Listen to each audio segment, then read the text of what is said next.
What's interesting about that too, again, this comes down to a shift in mindset as well. Like, obviously, I'm a huge advocate of increasing your income. We've talked about that. I think we should always be looking for different ways to increase our income, create multiple different streams of income.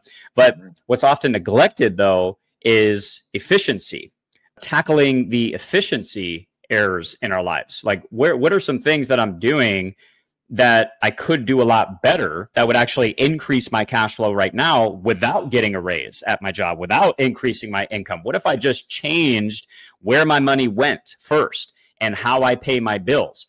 Would that make an impact on my monthly cash flow? The answer is absolutely yes. When you focus on, I mean, again, that doesn't mean we should neglect increasing our income, but let's do both. Like, let's learn how to increase our income as much as possible, but let's also make sure that we're being as efficient as possible with the money that we're making, right? So you alluded to this earlier about, people paying, 20, 25% interest on credit cards, for example, or maybe they've got a 10% loan, auto loan on their car or something like that. And, but they're making extra payments towards their mortgage. Well, that's a massive inefficiency that if we just change things around a little bit, all right, we educate ourselves just a little bit, we open up something like a home equity line of credit. We started to consolidate these high interest debts into the home equity line of credit. Well, now what you're doing is you're automatically increasing your cash flow, because all of the money that you were putting towards the credit cards or the auto loan or the student loan, whatever, every single month is now freed up. And because you're now funneling all of your income into the home equity line of credit, because we're treating it just like a checking account, you could pay all of your bills from your home equity line of credit. Okay. But now, because we're doing that, we've automatically increased our cash flow by consolidating all of these other debts over here, which means now that if we want to implement this strategy on the mortgage, because we've just increased our cash flow by increasing efficiency, now we're going to pay the mortgage off even faster. So where it may have taken 7 to 10 years, maybe now it takes 4 to 7 years because we've increased cash flow. So just really taking a step back, all right, and evaluating where's all the money going, and is there a more efficient way to do what I'm doing without even increasing my income, without making extra payments? What is that? Well, that's one of the reasons I wanted to do this video, is to introduce you guys to this concept known as velocity banking. There's a couple of different names for it, but tapping into something like a home equity line of credit or personal line of credit can be an incredibly powerful way to consolidate debts, accelerate your mortgage payoff in a much more efficient way without making extra payments. And it's one of those strategies. It's kind of like, when I first learned about infinite banking, I was like, are you kidding me? How on earth is this not taught to people in school? Like, this is incredibly powerful. Not for everybody, right? But for a lot of people, it is. I had the same reaction when I learned about velocity banking. I'm like, oh my God, dude, it's really not that complicated. All we're doing is changing where our money goes and how we pay our bills. And we're able to pay off all of this debt significantly faster than making extra payments, which means we have less cash flow, we have more strain on our finances. It's just like, man, this stuff is incredible, right? But you got to look for it. You have to do your own research. We can't be relying on mainstream media, financial gurus, and what I now refer to as the investing industrial complex that my mentor Mark Moss coined the other day. I thought it was brilliant, where, everything that we're taught is really in the best interest of the system. Wall Street, government, just these financial gurus, et cetera. They're the ones that benefit far more than we do. So it's up to us to pull back the curtains, look below the surface here, and ask ourselves, is there a better way to do these things? And if so, what do I need to do? What do I need to learn? Who do I need to become? What kind of vehicles, assets do I need to utilize, et cetera? That's where things really start to make a big difference. So bringing this full circle to this conversation, if you're trying to pay off your mortgage as fast as possible, why not do it in the most efficient way possible?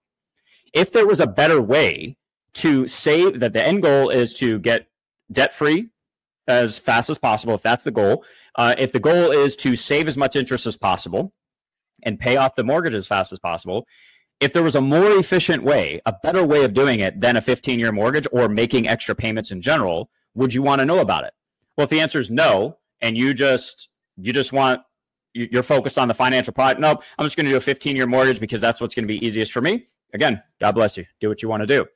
But if you're like us, where we want to do things in the most efficient way possible, we want to put our dollars in the most efficient vehicles that we can, because we want to accelerate the wealth building process. Maybe we want to accelerate the debt payoff process in our lives.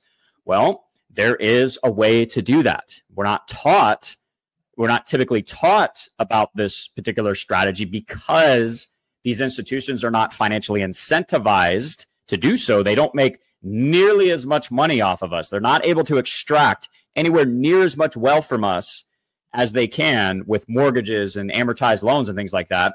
They can't extract as much wealth when we learn how to use something like a personal line of credit or a home equity line of credit, right? And I'll give a general overview of how this works.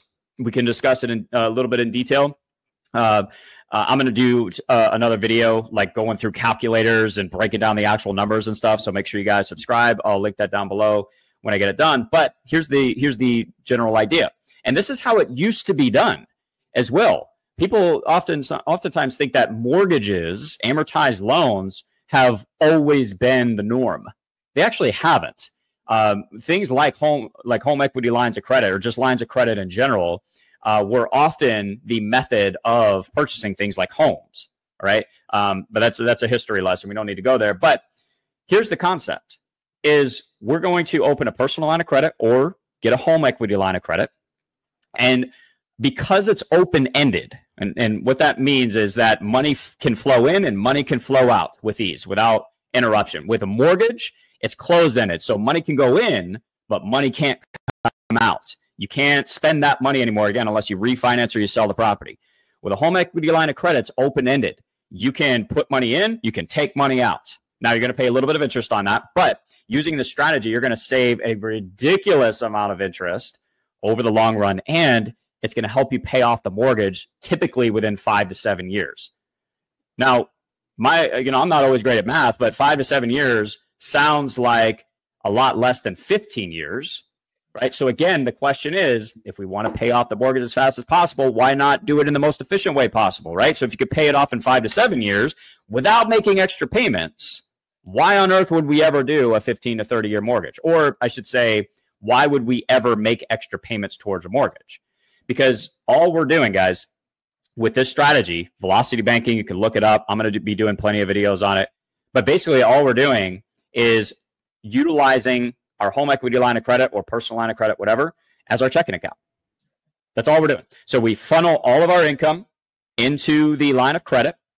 We pay all of our expenses from the line of credit. Again, just like a checking account. That's literally the only thing that's changing here. Instead of you putting your checks or your income into a checking account and then paying your expenses from a checking account, we're using a line of credit.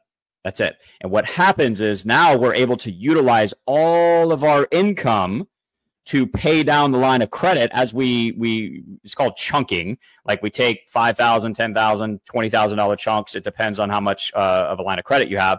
We dump that in as a principal payment, a principal only payment into the mortgage, right? And then we slowly pay off that line of credit utilizing all of our income now.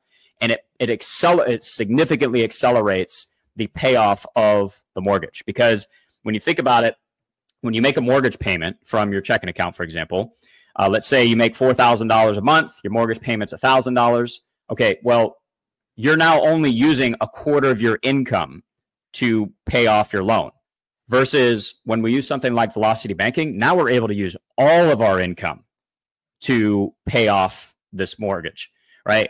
The other difference being too that with home equity lines of credit or personal lines of credit in general, the interest is calculated very, very differently, right? It's based on that day's average daily balance, right? So the interest will actually go down as that balance is paid down. Right. So I'm going into a little bit more detail than what I wanted here, but I just wanted to give a general overview of how the strategy works. I'm going to What's up, my fellow wealth creator? Thank you so much for checking out this clip from the Millennial Wealth Creator Podcast. If you'd like to watch the full podcast, there will be a link down below in the description. Make sure to also check out the additional tools, training, resources that I have in the description as well, just to help you along your journey. Thanks again for checking out the clip, and we'll see you in the next one.